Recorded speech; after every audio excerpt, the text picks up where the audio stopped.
함께 보실 하나님 말씀은 신약성경 디모데전서 1장입니다. 디모데전서 1장 다 읽지는 않고 1절부터 11절까지만 봉독하겠습니다. 신약성경 디모데전서 1장 1절부터 11절까지 말씀, 신약성경 337쪽 전후를 보시면 되겠습니다. 1절부터 11절까지 함께 봉독합니다. 우리 구주 하나님과 우리의 소망이신 그리스도 예수의 명령을 따라 그리스도 예수의 사도된 바울은 믿음 안에서 참 아들된 디모데에게 편지하노니, 하나님 아버지와 그리스도 예수 우리 주께로부터 은혜와 긍휼과 평강이 내게 있을지어다. 내가 마게도냐로 갈 때에 너를 권하여 에베소에 머물라 한 것은 어떤 사람들을 명하여 다른 교훈을 가르치지 말며 신하와 끝없는 족보에 몰두하지 말게 하려 함이라.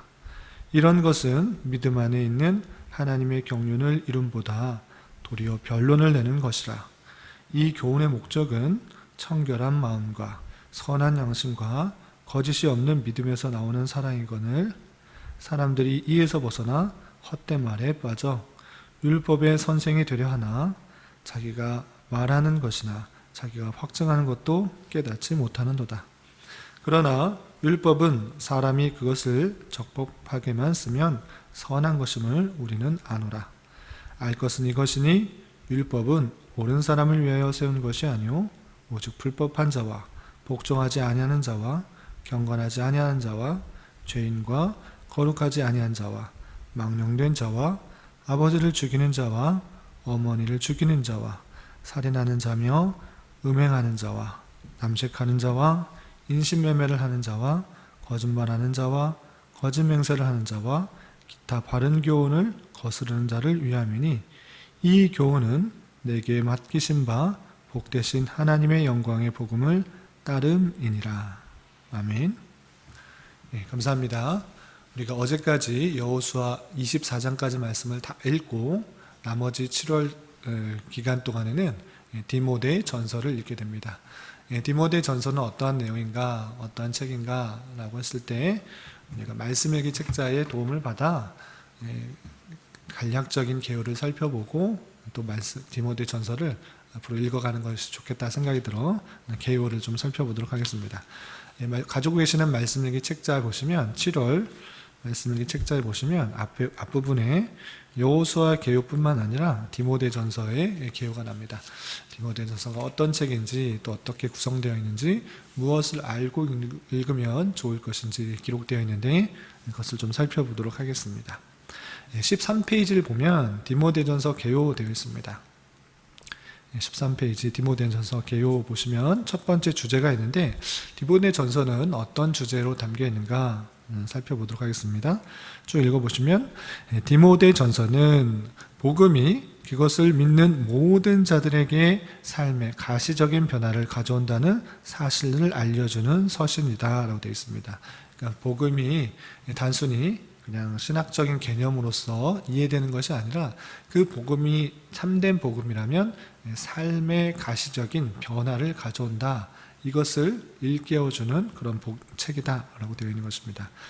그래서 흔히 사람들이 이 서신의 주제가 교회의 체제를 알려주는 것으로 그렇게 생각하고 있지만, 사실은 직분에 대한 논의는 참된 복음이 거짓된 가르침과 대조적으로 언제나 복음을 따르는 자에게 경건을 가져온다는 논중의 일부뿐이다 라고 부연 설명하고 있습니다.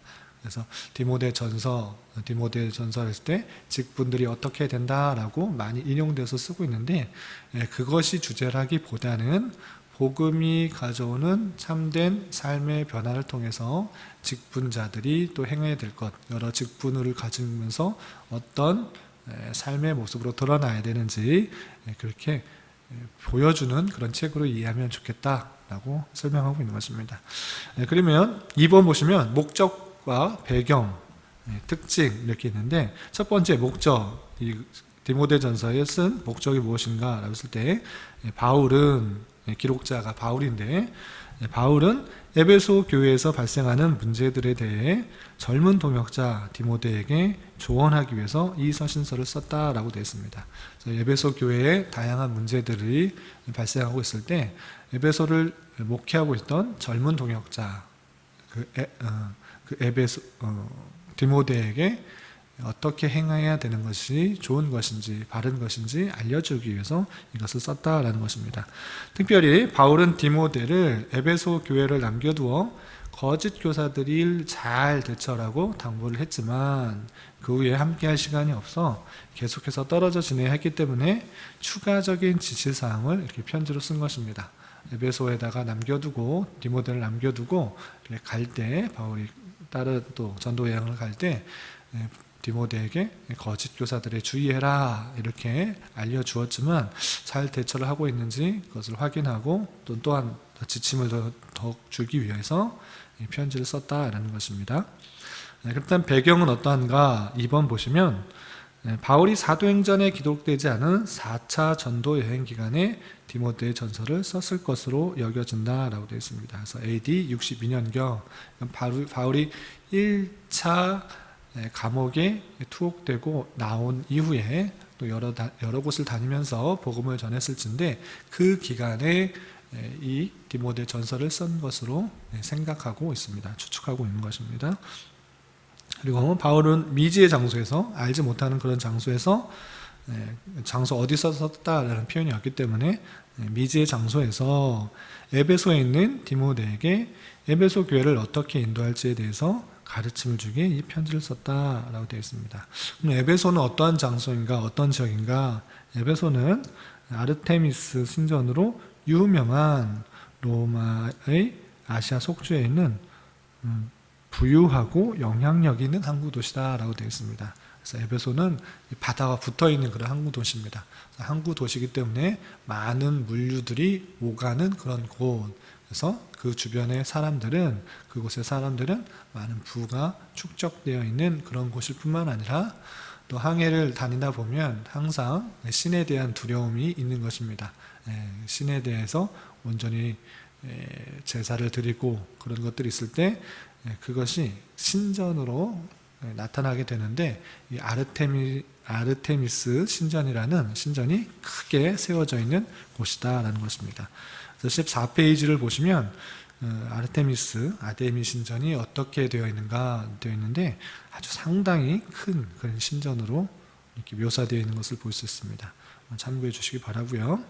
그리고 계속해서 배경을 보면 14페이지 거짓 교사들은 바울이 이 편지를 쓰게 된 1차적 원인이다 라고 되어 있습니다. 그러니까 그곳에 거짓 교사들이 많이 있어서 그것들에 대해서 주의하게 하기 위해서 이 편지를 쓰게 된 첫 번째 목적이 그것이다. 원인이 그것이다. 되어 있는 것입니다. 그래서 이 편지는 전반적으로 거짓 가르침에 대한 논의로 되어 있고 적극적인 바울의 가르침은 거짓 교사들과 대조를 이룹니다. 그래서 거짓 교사들이 행하는, 말하는 것들이 무엇인지를 쭉 설명한 이후에 그것이 아니고 참된 복음은 이러한 것이다 라고 이렇게 대조를 이루면서 설명하고 있는 것입니다.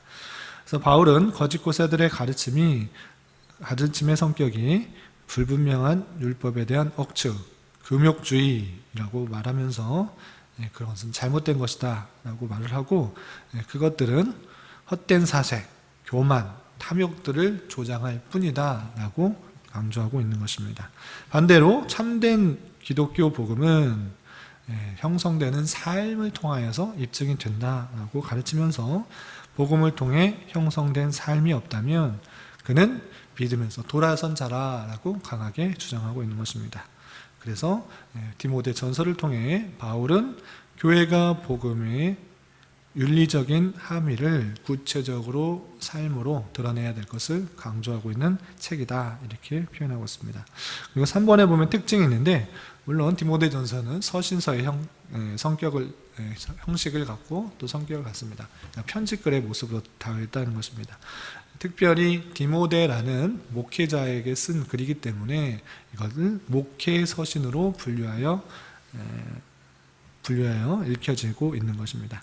또 이 편지는 수신자에게 지도와 격려가 필요한 교회 생활 문제에 대해 조언을 제공하기에 논리적이라고 보다는 상황적인 모습으로 기록되어 있는 특징이 있는 것입니다. 그래서 공식적이고 권위 있는 교훈을 담아 디모데에게 행할 것을 요구하고 지시하는 직무들의 목록을 쭉 서술해 주고 있는 그런 모습입니다. 그래서 논리적이다, 논리적인 체계를 설명하는 그런 내용이라보다는 어떤 상황 속에서 어떻게 해야 될 것을 쭉 알려주고 있는 그런 성격을 갖고 있다, 이렇게 이해하시면 되겠습니다.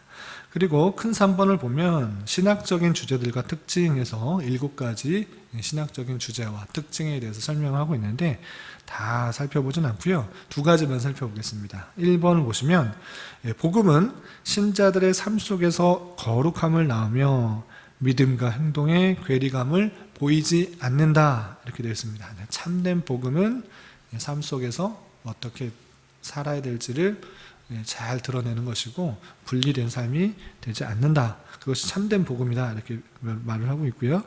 그렇기 때문에 믿음을 고백하면서도 경건에 진부가 없는 이들은 자신의 영적 상태를 의심해야 한다라고 표현하고 있습니다.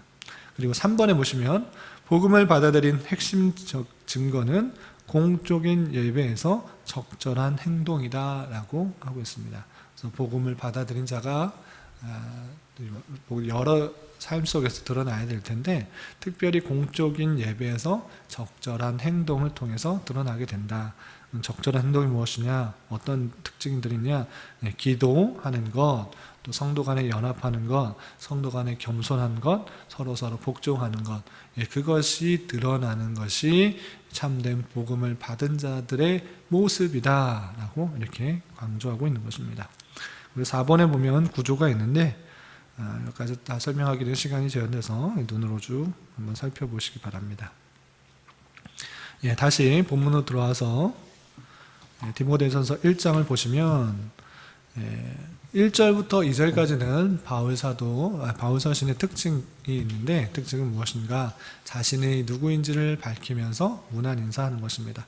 서신서의 특징이라고 하는데 1절, 2절에 자신이 누구인지 또 안부를 물으면서 이렇게 인사를 하고 있습니다. 1절, 2절 보시면 우리 구주 하나님과 우리의 소망이신 그리스도 예수의 명령을 따라 그리스도 예수의 사도된 바울은 자신의 그런 정체성과 또 사도성을 이렇게 밝히고 있는 것입니다.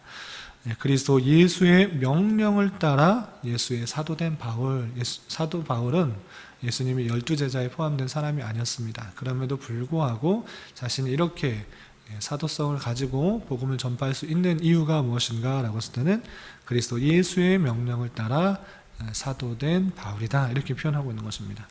그 사도 바울께서 먼저 인사를 하는데 2절에 보면 믿음 안에서 참 아들 된 디모데에게 편지하노니 하나님 아버지와 그리스도 예수 우리 주께로부터 은혜와 긍휼과 평강이 내게 있을지어다 라고 되어 있습니다. 그래서 믿음 안에 참 아들 된 디모데, 믿음 안에서 자신을 낳은 그런 아들로서 디모데가 있기 때문에 그렇게 아들처럼 여기는 젊은 동역자 디모데에게 이렇게 편지한다라고 그 편지 이유의 목적을 설명하고 있고, 그리고 평강과 은혜와 긍휼이 있을지어다 이렇게 인사를 하고 있는 것입니다. 그러면서 바로 핵심적인 본론으로 들어갑니다. 그건 무엇인가? 그 당시 에베소에 있었던 다른 교훈을 가르치는 사람들이 있을진데 그들과 구별되어서 바른 복음을 전할 것이고 다른 교훈에 창념하지 말고 바른 교훈 가운데 말씀을 전하는 사역자로서 있어야 된다라고 말하고 있는 것입니다. 3절 보면 내가 마게도냐로 갈 때 너를 권하여 에베소에 머물라 한 것은 어떤 사람들을 명하여 다른 교훈을 가르치지 말며 신하와 끝없는 족보에 몰두하지 말게 하려 함이라 되어 있습니다. 다른 교훈을 가르치는 사람들, 특별히 신화, 족보 이런 것들에 계속 몰두하면서 그 핵심적인 내용들을 가르치지 않는 그런 사람들이 있을텐데 그런 것들하고 경계할 수 있도록 하도록 하는 것입니다. 그런 것은 무엇을 나타내는가? 하나님의 경륜을 이루는 것이 아니라 도리어 변론의 변론, 싸움과 다툼, 나눔과 분쟁을 일으키는 것이다 이렇게 표현하는 것입니다. 그렇다면 하나님의 복음, 하나님의 말씀이 드러내는 것이 무엇인가? 그것을 깨달음으로써 나타날 수 있는 것이 무엇인가? 그것이 5절에 이렇게 되어 있습니다. 이 교훈의 목적은 청결한 마음과 선한 양심과 거짓 없는 믿음에서 나오는 사랑이다 라고 표현하고 있는 것입니다. 복음을 받아들이게 된다면 청결한 마음, 선한 양심, 거짓 없는 믿음에서 나오는 그런 사랑이 드러나야 되는데, 오히려 다른 것들에 집착하고 창념하게 신화나 족보에 몰두하는 그런 모습들로 인하여서 오히려 분쟁과 변론을 나타나는 것들하면 그런 것에서 떠날 수 있도록 내가, 이 디모데가 그런 사역들을 올바로 할 수 있도록 그렇게 하는 것입니다. 그들은 어떠한 모습인가? 6절 7절에 사람들이 이에서 벗어나 헛된 말에 빠진다. 그리고 율법의 선생이 되려 하나 자기가 말하는 것이나 자기가 확증하는 것도 깨닫지 못하는도다 라고 하면서 잘못된 복음, 거짓 교훈을 말하는 그런 사람들부터 주의해라 라고 이렇게 하는 것입니다. 그리고 12절 이하 20절까지 내용을 보면 자신이 어떻게 사도의 직분을 받게 되었는지 그 내용들을 설명하고 있는데, 특별히 간단하게 설명을 하면 하나님의 놀라운 은혜 가운데 이 벌레만도 못한 죄인 중에 계수된 나 같은 사람도 하나님께서 은혜를 주셔서 사도직을 감당하게 되었다라는 것들을 설명하고 있습니다. 보시면 15절 이하 보면 밑보다 모든 사람이 받을 만한 이 말이여 그리스도 예수께서 죄인을 구원하시려고 세상에 임하셨다 하였도다. 죄인 중에 내가 괴수니라. 내가 죄인 중에 괴수다. 죄인 중에 괴수다라는 것은 죄인 중에 가장 우두머리다, 가장 나쁜 사람이다. 그런데 16절 그러나 내가 긍휼을 입은 까닭은 예수 그리스도께서 내게 먼저 일체 오래 참으심을 보이사 후에 주를 믿어 영생 얻는 자들에게 본이 되게 하려 하심이라 라고 되어 있습니다. 그러니까 자신이 죄인 중에 괴수인데, 아주 죄인 중에 제일 못된 그런 사람인데 왜 이렇게 내가 변화되었는가, 하나님께서 은혜를 주셔서 이렇게 변화되었는가 라고 했을 때는 후에 이것들을 믿음으로 말미암아 영생을 얻는 자들에게 본이 되게 하려고 그렇게 되었다라는 것입니다. 그러니까 나 같은 죄인도 구원을 받을 수 있다고 하면 어떠한 죄를 지은 사람도 하나님께로 오면 구원을 얻을 수 있다. 예수 그리스도의 그 사랑으로 구원을 얻을 수 있다라는 것들을 보이게 하기 위해서 내가 그러한 역할들을 감당하였다라는 것입니다. 실제로 바울 사도는 잘 아시다시피 예수님을 믿는 사람들을 핍박하며 탄압하며 죽이는 데 선두에 섰던 사람입니다. 그런데 하나님께서 그를 만나 주심으로 말미암아 그의 영혼, 그 사람이 변화되어서 하나님을 전하는데, 예수 그리스도의 복음을 전하는데 가장 선두에서 역할들을 감당했던 것입니다. 그러한 것처럼 내가 죄인 중에 괴수였지만 내가 예수 그리스도의 복음으로 말미암아 변화를 얻어 새 삶을 얻어 구원에 이르게 되었다는 것을 통하여서 다른 사람들도, 어떠한 사람들도 구원을 받을 수 있다는 것들을 본을 보이시기 위함이다라는 것들을 설명하고 있습니다. 그래서 사도 바울은 더욱더 이 직분들을 잘 감당하기 힘쓰겠다라고 하고 있는 것입니다. 그래서 17절에서 보면 영원하신 왕 곧 썩지 아니하시고 보이지 아니하고 홀로 하나이신 하나님께 존귀와 영광이 영원무궁하도록 있을지어다 라고 하면서 하나님께 영광을 돌리는 그런 모습을 볼 수 있습니다. 그리고 마지막으로 18절부터 20절까지는 아들같이 여기는 디모데 동역자에게 선한 양심을 가지고 착한 양심을 가지고 선한 싸움을 싸우라 라고 마음에 마지막으로 권면하고 있는 것입니다. 보시면 아들 디모데야 내가 내게 이 교훈으로서 명하노니 전에 너를 지도한 예언을 따라 그것으로 선한 싸움을 싸우며 믿음과 착한 양심을 가지라. 어떤 이들은 이 양심을 버렸고 그 믿음에 관하여는 파선하였느니라 라고 하면서 선한 싸움을 싸우고 믿음과 착한 양심을 가지고 목회를 해야 될 것을 설명하고 있습니다. 그 중에서는 그 믿음의 경주를 하지 못하고 믿음의 그 길에서 떠나버린 사람이 있는데 그 사람 중에는 후메네오와 알렉산더가 있다라고 하면서 우리 가는 길이 그냥 쉬운 길이 아니라 선한 싸움을 계속적으로 경주하여 바른 길로 가야 될 것을 설명하고 있습니다. 이렇게 아들같이 여기는 디모데에게 다른 교훈을 말하고 있는 사람들을 분별하고 또한 하나님의 은혜로 구원받은 것들을 기억하며 늘 감사와 찬송을 올려드리며 주님의 합당한 삶을 경주해야 될 것을 권면하고 있는 내용을 우리는 잘 교훈받아야 될 것입니다.